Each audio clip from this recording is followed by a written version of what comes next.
Shalom again, everybody. Ariel Tzadok here from the KosherTorah School, found online at www.KosherTorah.com, bringing to you today's daily lesson in the Sefer Yetzirah. Today, lesson 60. And we are, of course, dedicating all of these lessons to the safety, health, well-being, and prosperity of everybody around the world. Everybody's got to know and understand, regardless of whatever obstacles we face, remember the secret of the permutations. Every obstacle becomes an opportunity, not just because it is, but because you will it to be. That's the great secret, and actually the topic of what we're going to discuss now. We are in the third chapter, and now the ninth and final Mishna of the chapter. And we're going to talk about the letter Shin. Now remember, the form and shape of letters, very important in the eyes of many of my peers, but not what it's all about. We always make a distinction between what we call the Sefirot and the Otiot, the Sefirot and the letters. Let's refer to that differently now as soul and body, or light and vessel. One of the great rules of this physical world, I think we all kind of know this, is that every physical form changes all the time. Now, let's run with this for a bit. You're an individual. You have a mind, you have a consciousness, you got a life. But who are you really? Ha ha ha. Now, you're going to look in the mirror and say, gee, if it's me, I'd say, I'm Ariel, you're Tom, Dick, Harry, Sally, whatever, right? All right, Sarah, Rivka, Rachel, whatever. Okay, you are who you think you are. But without getting too confusing, is that who you really are? There's a very interesting Kabbalistic teaching that with regards to passage into the other world. In other words, when the physical body dies, and you got to say that because we really never die. The body dies. Why? Because it is the nature of the physical matter which makes up our cellular forms to only exist in this present form for a time. And you'll notice the cycle of our physical structure is like a bell curve. Goes like up and down. Here's birth. We keep going up in childhood, adolescence to reach the peak of adulthood, and then you start going down where you get to be an old fart like me. But that's just the way it is. But what about you? Do you die?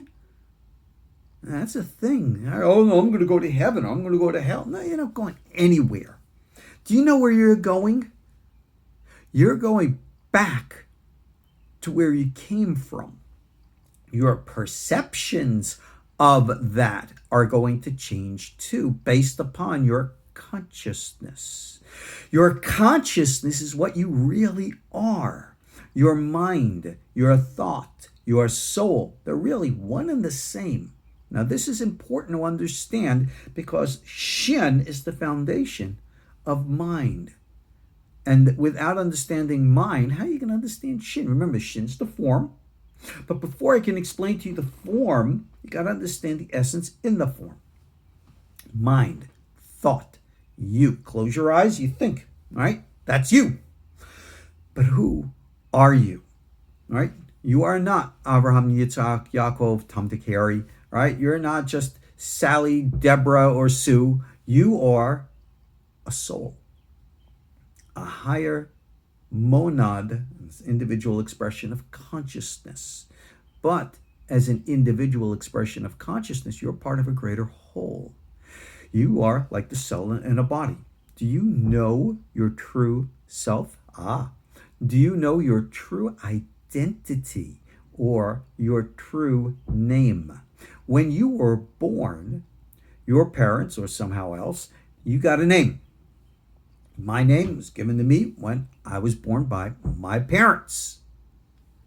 When this physical body dies, and it will, because that's just the nature of all physical bodies, well, that name and association with this body will die along with the body. But me, as the soul who I am, well, I existed before I came into this body, and I'm going to exist after I leave the body. And the me that existed before this body had a name. And the me that's going to exist after this body has that same name. What's my real name? Or what's your real name? You're going to say, gee, I don't know the name of my soul. Is it in Hebrew? No, not in Hebrew, Aramaic, English, Spanish, French, or any language. It's, for lack of a better word, angelic. An angelic language, we know the letters, but you don't necessarily know the language. What is your soul name? Now you could say, well, I don't know. I guess I'll find out. Oh, you're going to find out, all right. There's a very interesting teaching in the Kabbalah that states when we pass away, you got the checklist angel. I don't know what else to call him. He's sitting there with his notes. All right. Welcome, new soul. You're passing back in, into the light and all that stuff. Name, please. Name. Yeah. John Smith. No. That was the name of the body that just died. Your name as a soul, please. Gee, I don't remember my soul name. You don't remember your soul name? And then supposedly the angel gets really ticked off on you, takes out his big angelic stick and starts whacking you. Remember, bam, bam, bam. And this is called chibut hakever, striking in the soul, in the grave, excuse me. Now, remember, this is all a story. It's all metaphor. It's not real. When you die, there's not going to be an angel there with a big old baseball bat to whack you because you forgot your name. And there are people who take this literally, and they actually add a prayer into their daily service that they'll remember the name when they pass away. Of course, they're associating the name with the name of the body that died and not the name of the soul, so they get it wrong. But what can I say? Okay, let's get real. What really happens is that our reality, remember, we divided it into the 3 dimensions: space, time, and consciousness. Consciousness is that profound experience which corresponds to the reality of the Esse Sefirot. Essentially, we live because we think. All right? René Descartes, we might remember, I think, therefore I am. Well, it's even beyond that. But it's true. Consciousness is that, I don't know, for lack of a better word, missing link in the theory of everything that science really needs to integrate. And how they're going to do that within the language of mathematics, don't ask me. I'm not the physicists. Let them deal with it. But you got to remember, consciousness is the subject and the foundation of all. Yeah, the scientists, they get it with quantum theory and stuff, where in which they recognize the power of perception. They say, hey, these subatomic particles, they act in one way when they're not being observed, and somehow they know they're being watched, and they act another way. Sound familiar? It sounds like us. Those subatomic particles. They don't like Big Brother watching them any more than we do. Something real is happening here, and we need to focus on its reality. Because when we want to put the Sefer Yetzirah into practice in the prophetic style, which again, a whole long course talks about there, you got to understand this power of consciousness. So, Mishna Tet, very simple. We've dealt with some of these concepts before. Himlich ot shin ba'esh. The letter Shin is made to rule over fire. Now remember what fire is. Fire is energy. In the forms of matter in this lower world, fire is pretty much a plasmic state, in which matter is sped up to such a point where it becomes heated whatever, gas, whatever. I think that's what plasma is. It's not yet energy. Energy exists above space-time. It's fourth dimensional, if you will, above the speed of light. That's actually the real demarcation between this world and that higher world of ours. That higher world of ours, because we're there as much as we're here, is where matter vibrates at a point beyond the speed of light and becomes something else outside this universe. And scientists, they do speculate, maybe they've proven, that there exists even particles there. That's the real and authentic tachyons, not what the fake stuff out there today. And these form their own structures. This is what we call, Kabbalah speak, the Yetzirah world. And that's that place called, for lack of a better word, the spiritual domain called heaven. So Shin, all right, this is the foundation of fire. Fire is this plasmic energy state. In our material world beneath the speed of light, it's the highest level, if you will, of material form that manifests energy. This is the normal domain of consciousness. This is the state of, or let me rephrase that, the body for your soul. When angels come down into this realm, that's their form. When the kavod, the glory of God that we spoke about, materialized on the Ark of the Covenant, this is the form it took. So the form is energetic. When you see souls, whether they be what we call shadim or jinn, or the tili or malachim, what you experience is what they call today ball lightning, orbs of light. And yeah, they've actually captured these orbs of light, conscious, intelligent entities. They're the ones making the real crop circles out there.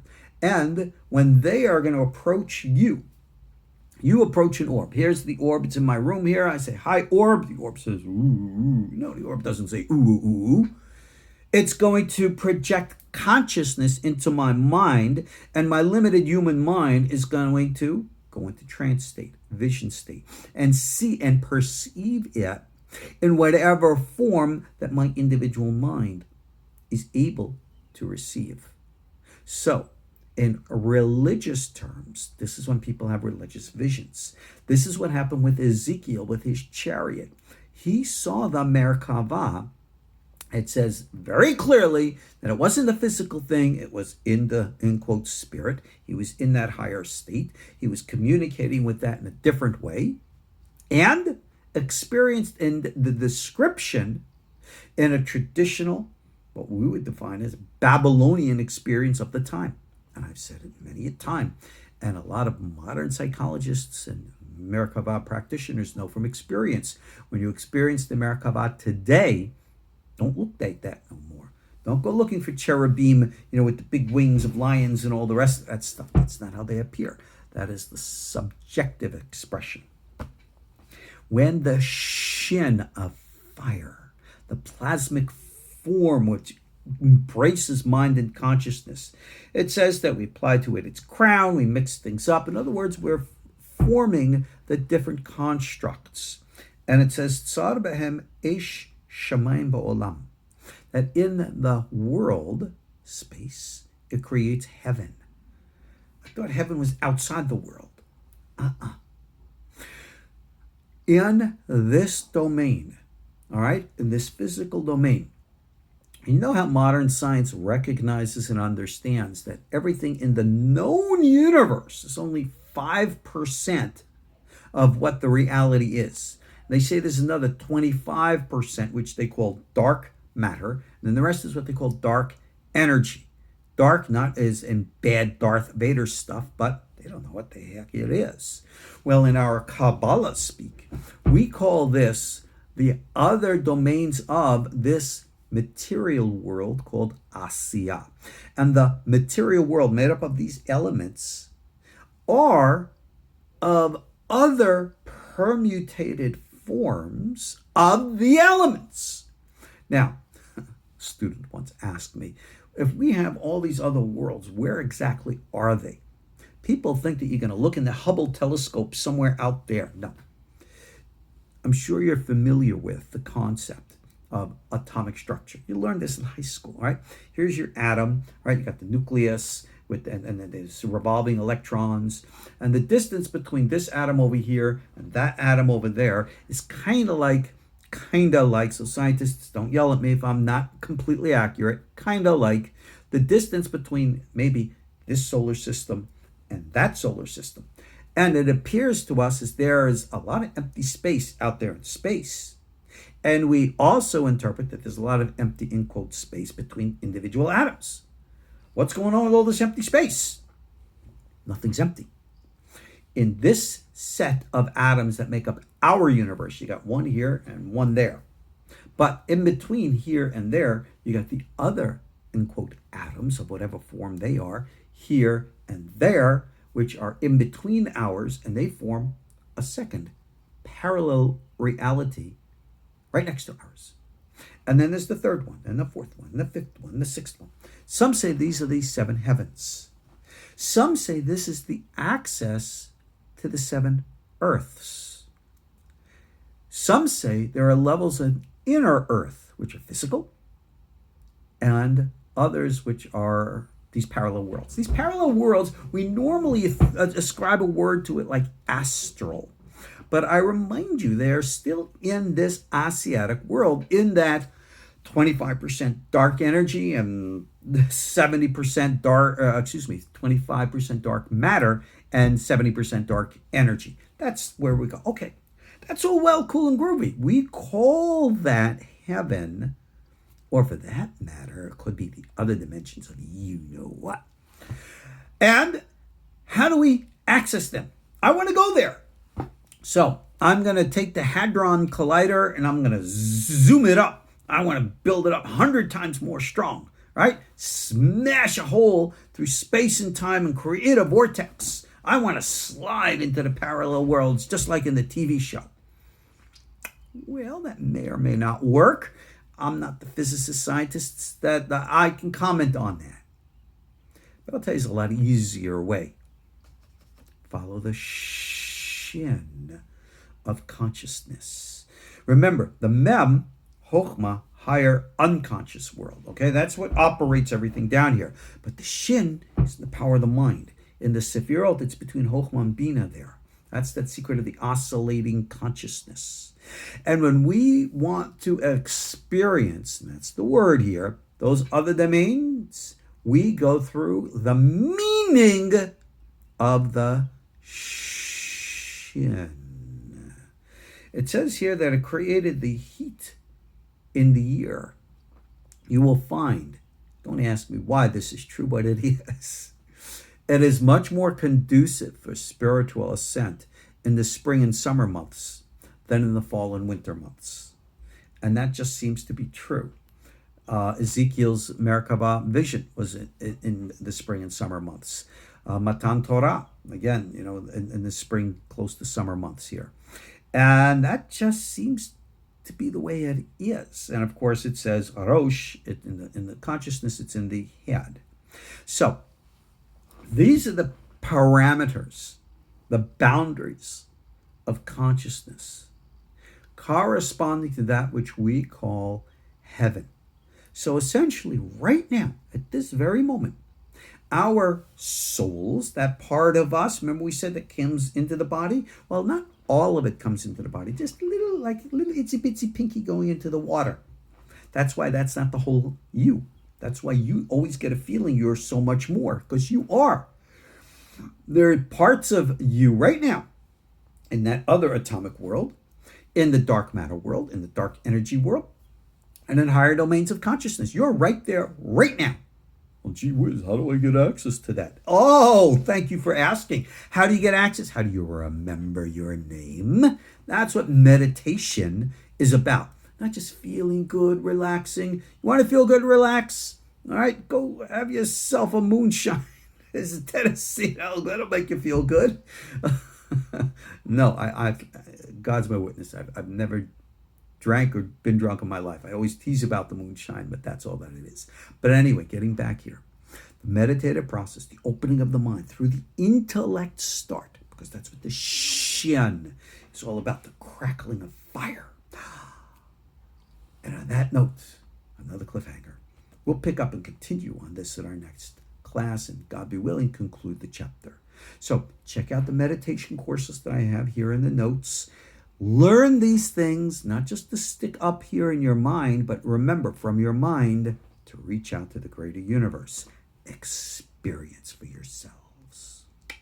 Ariel Tzadok here, KosherTorah School. See you all next time.